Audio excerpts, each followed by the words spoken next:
Recently, meron yung concerned citizen tumutulong, hinaharang ng MMDA yung isang nakamotor. Tumakas, hinabol ng isang concerned citizen na baril.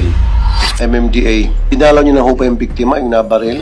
Yes po, Chair. Actually, our officials po, especially our USEC, our Vice Chairman and the Director for Enforcement, dumaan na po sila kahapon.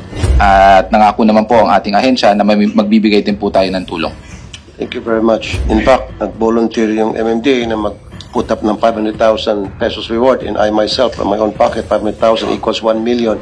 Ano nung pinaka-latest doon sa suspect, yung pumatay dito kay Mr. Zara? Sir, i-check na lang namin to sa territorial unit na nangyari yung incident, sir.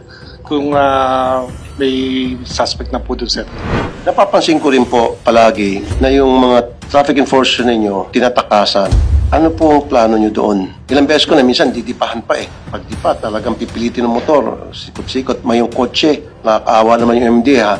Talagang yung buhay niya, pupusta niya, tatayo sa harap ng hood ng kotse. So ano po yung programa meron kayo put in place na para naman magkaroon ng proteksyon ng inyong mga traffic enforcer? Personally po, ang aking unit po, the Special Operations Group, nag-set po ako ng briefing and some of the implementations na ginawa po namin. Kasi before, pag nag-ooperate po kami, ang mga enforcers po natin, watak-watak po. So ngayon po, ang ginawa po namin, once na identified na po ang operating area o kung saan po tayo nag-ooperate, we operate as a bulk po. So this serves as a deterrence kasi ano po to eh, when there's a lot of numbers, it shows force. So, nagkakaroon po ng kaunting takot ang mga motorista. Tatakasan pa rin.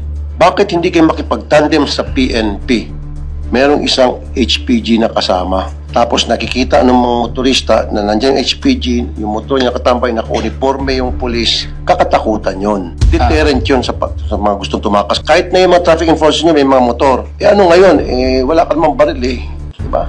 True, totoo po, Chair. Earlier, we had a meeting in coordination with Sarah Relco with regards to this kind of situation, sir.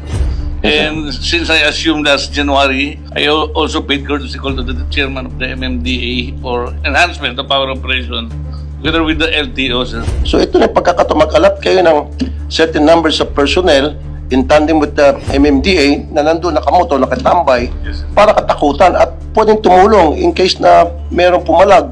Andyan yung police, arrestuin, handcuff.